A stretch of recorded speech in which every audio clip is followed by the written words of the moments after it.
Emma couldn't believe she was back in her hometown after all these years. The familiar streets felt both comforting and strange as she drove toward the address she'd been given. Her father had passed away years ago, but his best friend Tom had insisted she stay with him while she looked for a place of her own. The modest two-story house looked just as she remembered from her childhood visits. Emma parked her car, took a deep breath, and grabbed her suitcase from the trunk. She hadn't seen Tom in almost 8 years, not since her father's funeral. Their occasional phone calls and holiday cards hardly prepared her for seeing him in person again. Before she could knock, the front door opened. There stood Tom, his dark hair now streaked with silver at the temples, his tall frame still strong despite the passing years. His blue eyes crinkled at the corners as he smiled at her. "Emma," he said, his deep voice washing over her like a warm blanket. "You made it." She nodded, suddenly feeling shy. "Hi, Tom, thanks for letting me stay." He stepped forward and took her suitcase. "Of course. Your father would haunt me if I let his daughter stay in some motel." His hand briefly touched her shoulder, a gentle gesture that felt both familiar and somehow different. The inside of Tom's house was neat and comfortable. Framed photographs lined the walls, many featuring her father. Emma's throat tightened as she spotted one of the 3 of them at her high school graduation, her father beaming with pride, Tom standing beside him like a second father. "I put fresh sheets on the bed in the guest room," Tom said, leading her upstairs. "Bathrooms across the hall. Make yourself at home." The guest room was small but pleasant, with a window overlooking the backyard garden. Emma set her purse on the bed and realized Tom was watching her from the doorway, a curious expression on his face. "What?" she asked. He shook his head slightly. "Nothing. It's just, you look so much like your mother now." He cleared his throat. "I made dinner if you're hungry." Over a simple meal of grilled chicken and vegetables, they caught up on the past 8 years. Emma told him about finishing college, her job as a graphic designer, her recent breakup that had prompted her return home. Tom shared stories about the hardware store he now owned, the community projects he was involved in, the house he had slowly renovated. "Your father would be proud of you," Tom said, refilling her wine glass. "He always knew you'd do great things." Emma smiled, the wine warming her from within. "He'd be proud of you too. Taking over his business, keeping it going all these years." Tom's eyes met hers across the table. "I promised him I would." Something unspoken passed between them, a shared understanding of the man they had both loved. Later, as Tom washed dishes and Emma dried them, they fell into an easy rhythm that felt strangely intimate. Their hands occasionally brushed against each other, sending unexpected tingles up Emma's arm. She blamed it on the wine and her emotional state. In the living room, Tom built a fire while Emma browsed the bookshelf. "You still have these," she said, spotting the collection of adventure novels her father had loved. Tom nodded, joining her by the shelf. He stood close enough that she could smell his cologne, a woody scent that triggered buried memories. "I couldn't part with them. Sometimes I read them just to hear his voice in my head." Emma's eyes welled up. Without thinking, she leaned against Tom's solid chest. His arms came around her hesitantly, then held her more firmly as she cried quietly for the father she still missed. "I'm sorry," she whispered, pulling back and wiping her eyes. "I didn't mean to fall apart on you." Tom's hand gently cupped her cheek, his thumb brushing away a tear. "Don't apologize. You never have to apologize with me, Emma." Their eyes locked, and for a breathless moment, something shifted between them. Emma became acutely aware of how close they were standing, how warm his hand felt against her skin, how different he looked from the man she had known as a child. Tom seemed to realize it too. He dropped his hand and stepped back, clearing his throat. "It's getting late. You must be tired from your drive." Emma nodded, confused by the sudden tension in the room and by her own reaction to it. "Yes, I should get some sleep."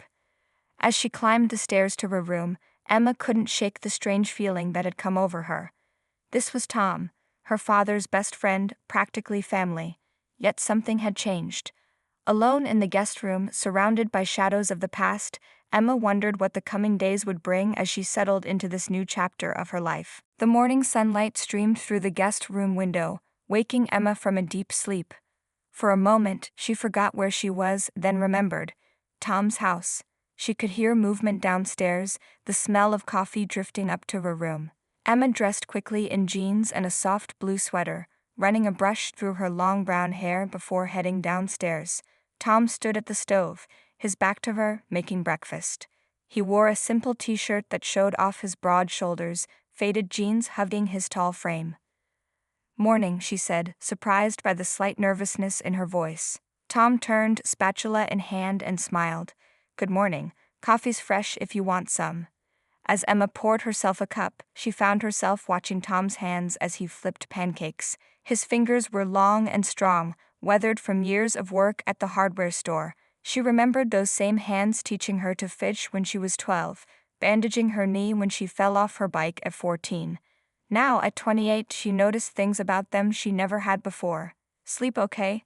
Tom asked, setting a plate of pancakes in front of her. "Better than I have in months," she admitted. They ate breakfast together, talking about their plans for the day. Tom needed to go to the store for a few hours. Emma wanted to look at apartment listings and maybe drive around town to reacquaint herself with the place. "Use my computer if you need it," Tom offered. "The password is your father's birthday." The simple fact that Tom still used her father's birthday as his password made something twist in Emma's chest. This man had loved her father like a brother. Later that afternoon, after Tom had left for work, Emma sat at his desk scrolling through apartment listings. Nothing seemed right. Everything was either too expensive or too far from town. Frustrated, she leaned back in the chair and looked around Tom's home office. A photo on the bookshelf caught her attention. She stood and picked it up. It showed her father and Tom on a fishing trip, arms around each other's shoulders, grinning widely. They looked young, maybe in their 30s. On the back, someone had written "Mike and Tom, best day ever, 1998. Emma traced her finger over her father's face. She hadn't realized how much she still missed him until she came back here. The sound of the front door opening startled her. She quickly replaced the photo and returned to the desk. "Emma," Tom called. "In here," she answered. Tom appeared in the doorway, holding a bag of takeout food. "Found anything good?" She shook her head. "Not really. Everything's changed so much." "Some things haven't," he said, his eyes meeting hers with an intensity that made her breath catch. He cleared his throat. "Hungry? I brought Chinese." Over dinner, Emma told Tom about the apartments she'd seen online. He listened attentively, offering suggestions about neighborhoods and rental prices. Their conversation flowed easily, punctuated by laughter as they shared memories of her father. "Remember when Dad tried to build that tree house?" Emma said, smiling at the memory. Tom laughed, the sound rich and warm. "God, yes. He had no business handling power tools. I had to come rescue him before he took off a finger." "You were always rescuing him," Emma said softly. "And us, after Mom left." Tom's expression grew serious. "He was my best friend. And you were?" He paused, searching for words. "You were important to me too, Emma." The way he said her name sent a small shiver through her. She noticed the way the evening light caught in his dark hair, the slight stubble on his jaw, the warmth in his blue eyes. This wasn't the Tom she remembered from childhood, or perhaps she was just seeing him clearly for the first time. They moved to the living room after dinner, sitting on opposite ends of the couch with glasses of wine. Tom put on some music, old records her father had loved. As Johnny Cash's deep voice filled the room, Emma felt herself relaxing, the wine warming her from within. "Dance with me," Tom suddenly asked, standing and offering his hand. Emma hesitated, then took it. He pulled her to her feet and into his arms, one hand resting lightly on her waist as they swayed to the music. The contact was innocent, but Emma felt her heart racing at their closeness, at the feel of his hand in hers, at the faint scent of his cologne. "Your father taught you to dance, didn't he?" Tom murmured. Emma nodded, not trusting her voice. She was acutely aware of every point where their bodies touched, of the strength in Tom's arms as he guided her around the living room. When the song ended, they stood still for a moment, neither moving away. Tom's eyes searched her face, and Emma felt herself leaning closer, drawn by something she couldn't name. The sudden ring of his phone broke the spell. Tom stepped back, looking slightly dazed, and went to answer it. A week passed, and Emma fell into a comfortable routine with Tom. Each morning, they shared breakfast before he left for the hardware store. She spent her days job hunting and exploring the town. Then they would make dinner together in the evening. The more time they spent together, the more Emma noticed small things about Tom, the way his eyes crinkled when he laughed, how gently his hands moved when working on delicate tasks, the deep timbre of his voice when he told stories about her father. One evening, dark clouds gathered outside as they finished washing the dinner dishes. Rain started to pound against the windows, followed by the crash of thunder.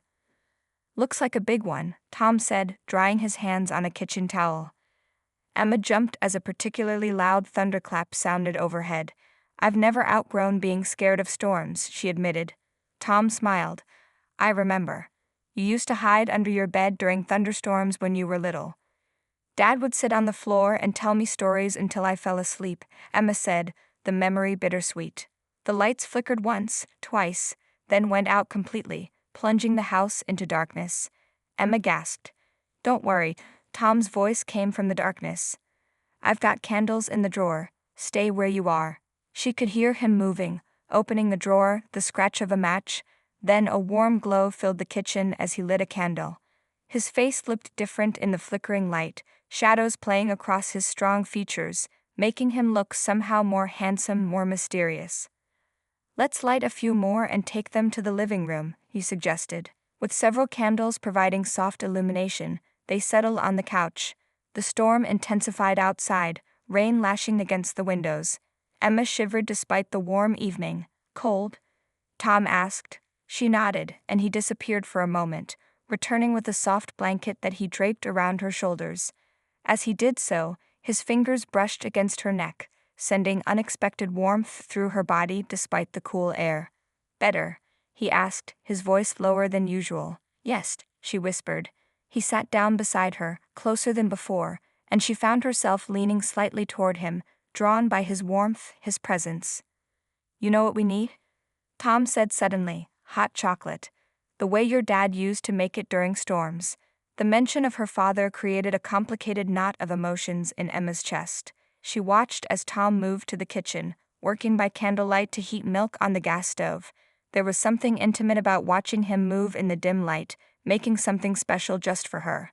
When he returned with 2 steaming mugs, his fingers brushed against hers as he handed her the drink. The brief contact sent a jolt through her that had nothing to do with the heat of the mug. "Thank you," she said, her voice barely audible over the storm. They sat in comfortable silence, sipping their hot chocolate, the only sounds the rain and occasional rumbles of thunder. Emma was acutely aware of Tom beside her, his steady breathing, the way the candlelight caught in his dark hair, how close their hands were on the couch between them. "Emma," Tom said suddenly, his voice serious. "I've been meaning to talk to you about something." She turned to face him, heart suddenly racing. "What is it?" "These past days with you here." He paused, seeming to search for words. "It's been wonderful having you here, but Another crash of thunder, louder than before, made Emma jump, spilling hot chocolate on her hand. She gasped at the sudden pain. "Let me see," Tom said, taking her hand in his. He examined it in the candlelight, his touch gentle but firm. "It's not too bad. Let me get some cold water." He returned with a damp cloth and carefully pressed it against the red mark on her skin. His face was close to hers as he tended to her minor burn, brow furrowed in concentration. Emma found herself staring at his lips, wondering how they would feel against hers. As if sensing her thoughts, Tom looked up, their faces now inches apart. His eyes darkened as they moved from her eyes to her lips and back again. The air between them seemed to crackle with tension that had nothing to do with the storm outside. Emma wasn't sure who moved first. One moment they were frozen in that charged silence, the next his lips were on hers, soft and questioning at first, then more insistent as she responded. His hand moved to cup her face, the damp cloth forgotten as he pulled her closer. The kiss deepened, years of unacknowledged feelings pouring into it. Tom's arms wrapped around her, strong and secure, as Emma's fingers threaded through his hair. It felt wrong and right all at once, forbidden yet somehow inevitable. A brilliant flash of lightning illuminated the room, breaking the spell. Tom pulled back suddenly, his breathing ragged, eyes wide with shock at what had just happened. Emma barely slept that night, replaying the kiss over and over in her mind. By morning the storm had passed, but a different kind of tension filled the house. Tom had already left for work when she came downstairs, a hastily scribbled note on the kitchen counter, "Gone to the store, back later." She spent the day pacing, alternating between regret and longing. What had that kiss meant? Why had Tom run away? And why couldn't she stop thinking about it? Late afternoon brought dark clouds again, not a storm this time but a steady, depressing drizzle. Emma sat by the window, watching raindrops trace patterns on the glass, when she heard Tom's truck pull into the driveway. Her heart raced as the front door opened. Tom stood in the doorway, raindrops glistening in his hair, his expression unreadable. For a long moment, neither spoke. "We need to talk," he finally said, his voice rough. Emma nodded, not trusting herself to speak. Tom moved to the living room, keeping his distance as he sat in the armchair across from her. "About last night," he began, then stopped, running a hand through his damp hair. "Emma, I crossed a line. You're Mike's daughter. He trusted me to look after you, not to—" He couldn't finish the sentence. "I'm not a child, Tom," Emma said quietly. "I'm 28 years old. I can make my own decisions. That's not the point." Tom stood, pacing the room. "Your father was my best friend. You were like—" He trailed off. "Like what?" Emma pressed, standing now too. "Like family? Is that what you were going to say?" Tom nodded, not meeting her eyes. "But I'm not your family, Tom, not by blood." "It's complicated," he said, his voice strained. "Then explain it to me," Emma demanded, moving closer to him. "Because I haven't been able to stop thinking about that kiss, and I don't think it was just me who felt something." Tom's eyes finally met hers, dark with conflict. "No," he admitted quietly, "it wasn't just you." Before Emma could respond, a knock at the door interrupted them. Tom went to answer it, leaving Emma standing there, heart pounding. She heard a familiar voice. Robert, her father's old friend and Tom's fishing buddy. Tom invited him in, shooting Emma a look that clearly said their conversation would have to wait. Robert's eyes widened when he saw Emma. "Well, look who's back in town." Little Emma all grown up. He embraced her in a bear hug that smelled of tobacco and aftershave. The three of them sat in the kitchen, Robert dominating the conversation with stories and local gossip. Emma noticed how he kept looking between her and Tom, his eyes narrowing slightly. "So how long you staying with Tom here?" Robert finally asked, a hint of something in his voice Emma couldn't quite place. "I'm not sure," she answered honestly, "until I find my own place." Robert nodded slowly. "And how's that going? The apartment hunting?" "It's going," Emma said, feeling uncomfortable under his scrutiny. When Robert excused himself to use the bathroom, Tom leaned closer to Emma. "He knows something's different," he whispered. "He can tell." "Is that so terrible?" Emma whispered back, her eyes searching his face. Tom didn't answer as Robert returned, bringing with him more awkward conversation. After what felt like hours, he finally left, but not before giving Tom a meaningful look that Emma didn't miss. As soon as the door closed behind Robert, Tom turned to her. "This is exactly what I was worried about. People will talk, Emma. They'll think." "What will they think, Tom?" Emma moved closer, her voice soft but insistent. "That there's something between us? Would that be so wrong?" "You don't understand," Tom said, his voice almost pleading. "There's more to this than you know." "Then tell me," Emma demanded. Tom closed his eyes briefly, as if gathering strength. When he opened them, they were filled with a pain that startled her. "Emma, there's something I never told you. Something your father asked me not to tell you." He took a deep breath. "I'm not your biological father." The words hung in the air between them. Emma stared at him, confusion washing over her. "What?" she finally managed. "Your father, Mike, he was my best friend, but—" Tom's voice broke. "When your mother left, he was devastated. He told me something I never expected. That you weren't biologically his daughter." Emma felt the room spinning around her. "What are you saying?" "Your mother had an affair. Mike raised you as his own, loved you as his own. But biologically," Tom couldn't finish the sentence. Emma sank onto the couch, her legs suddenly unable to support her. "Who?" she whispered. "Who is my biological father?" Tom knelt in front of her, taking her trembling hands in his. "That's what I've been trying to tell you, Emma. It's me." Emma jerked her hands away from Tom's, her mind reeling from his confession. The room seemed to tilt around her as the implications of his words sank in. All these years, the man she had known as her father's best friend was actually her biological father. That's impossible, she whispered, standing up and backing away from him. Dad, Mike, would have told me. Tom shook his head, pain etched across his features. He wanted to protect you. And he loved you so much, Emma. From the moment you were born, you were his daughter in every way that mattered. How?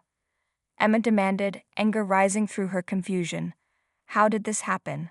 Tom sighed heavily and sank into a chair. Your mother and I, it was before she married Mike. We had a brief relationship that ended badly. Then she met your father, and they fell in love. But she was already pregnant with you. Emma paced the room, arms wrapped tightly around herself. Did she know? That you were my biological father? Yes, Tom admitted. She told me after you were born. I wanted to be part of your life, but she had chosen Mike. He agreed to raise you as his own, with the condition that I would always be nearby, as a friend of the family. So you've been lying to me my entire life, Emma said, her voice sharp with hurt. I never wanted to, Tom said, his eyes pleading for understanding. When your mother left, Mike and I decided it was better for you not to know. He was the only father you'd ever known. Emma felt tears burning her eyes. And what about last night? That kiss? Tom's face twisted with guilt. That shouldn't have happened. I've spent your whole life seeing you as Mike's daughter, keeping my distance, respecting boundaries. But having you here, seeing you as the woman you've become, he trailed off, unable to finish. I need proof, Emma said suddenly. I need to see something that confirms this. Tom nodded slowly. There's a box in the attic. Letters, documents. Mike kept everything. Without waiting for him, Emma hurried upstairs to the small attic door. She pulled the cord for the light and climbed the narrow steps. The attic was dusty but organized, with labeled boxes stacked neatly. One caught her eye immediately. Emma. Important. She pulled it down with trembling hands and opened it. Inside were bundles of letters tied with faded ribbon, legal documents, and a sealed envelope with her name written in her father's handwriting. Emma took the envelope and opened it carefully, unfolding the pages within. Her father's familiar handwriting blurred through her tears as she began to read. My dearest Emma, if you're reading this, then you've learned the truth about your birth.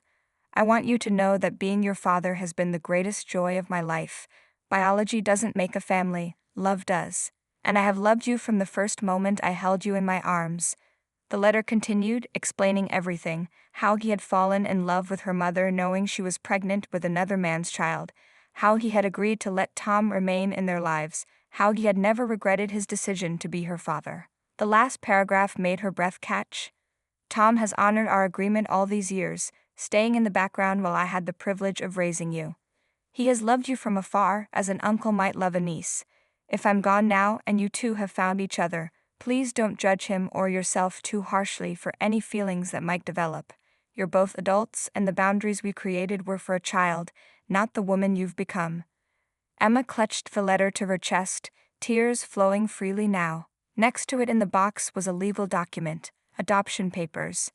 Mike had legally adopted her when she was an infant. There were also photos she'd never seen before, her mother pregnant, Tom standing awkwardly nearby, and later, pictures of her as a newborn in Mike's proud arms.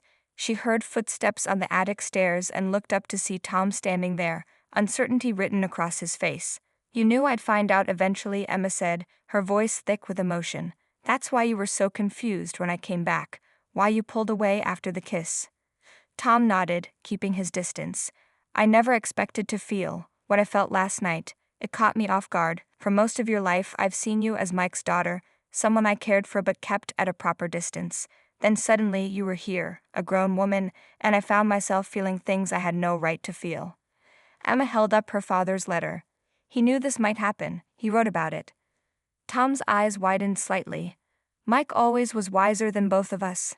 I need time, Emma said, carefully placing everything back in the box except the letter. I need to process all of this. Of course, Tom said quietly. I can stay with Robert for a few days if that would help. Emma nodded, suddenly exhausted.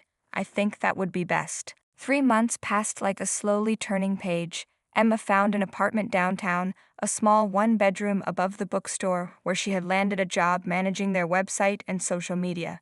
The space was her own, filled with plants and books, and free from the complicated emotions that had filled Tom's house. They had barely spoken since that night in the attic. Tom had stayed with Robert for a week, then returned to his house whence Emma had moved out. They'd passed each other occasionally in town. A nod, a brief hello, nothing more.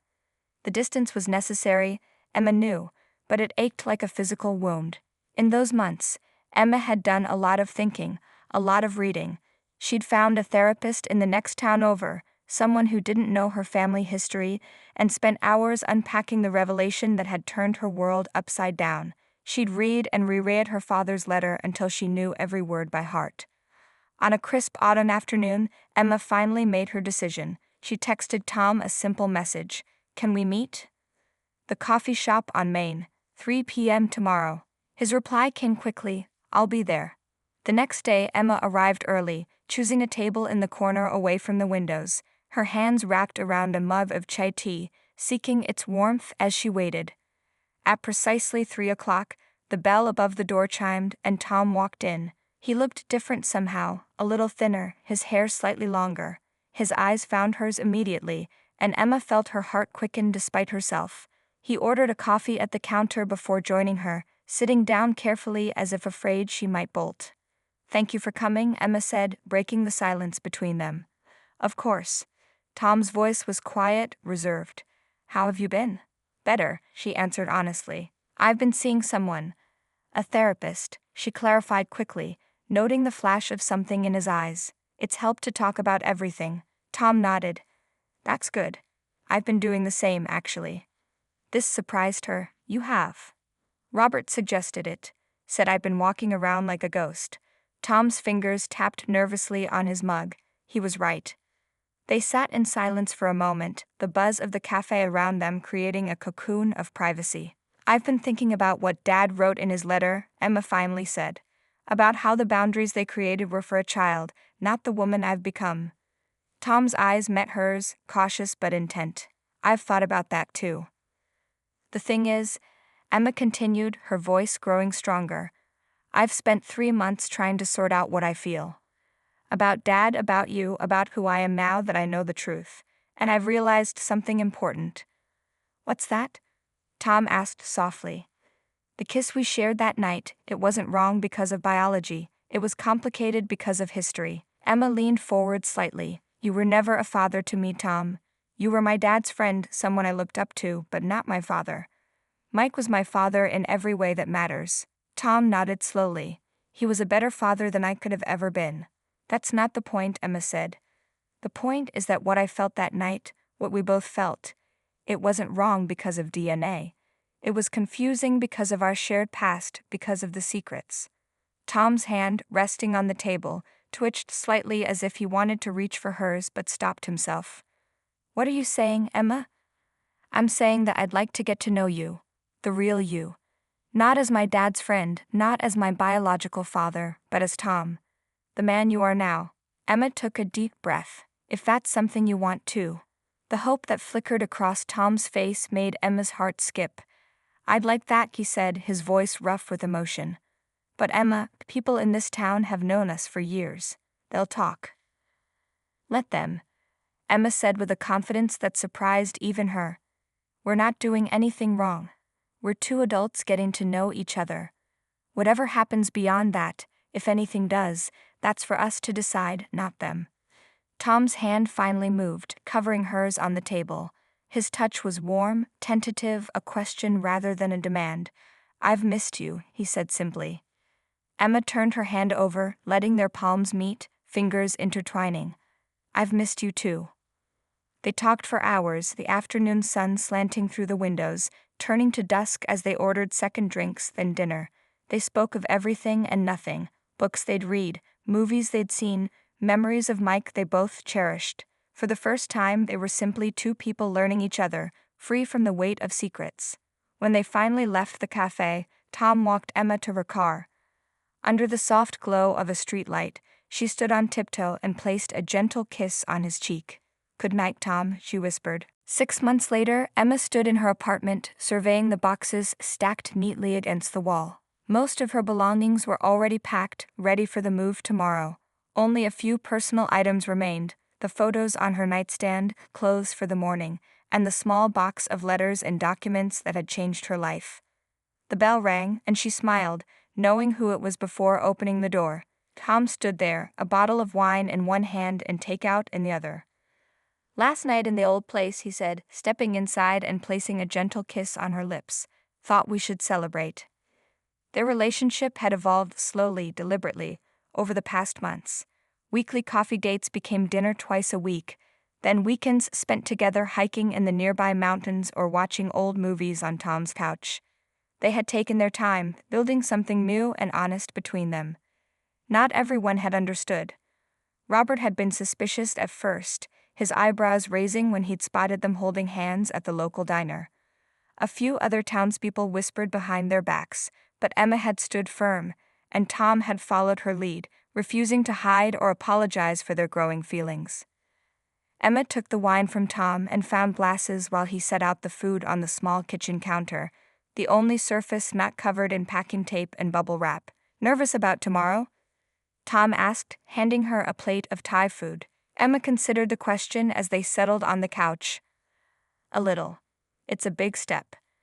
"We don't have to go," Tom said, his voice gentle. "We could stay here if you're having second thoughts." She shook her head. "No second thoughts, just normal moving jitters. I'm ready for a fresh start."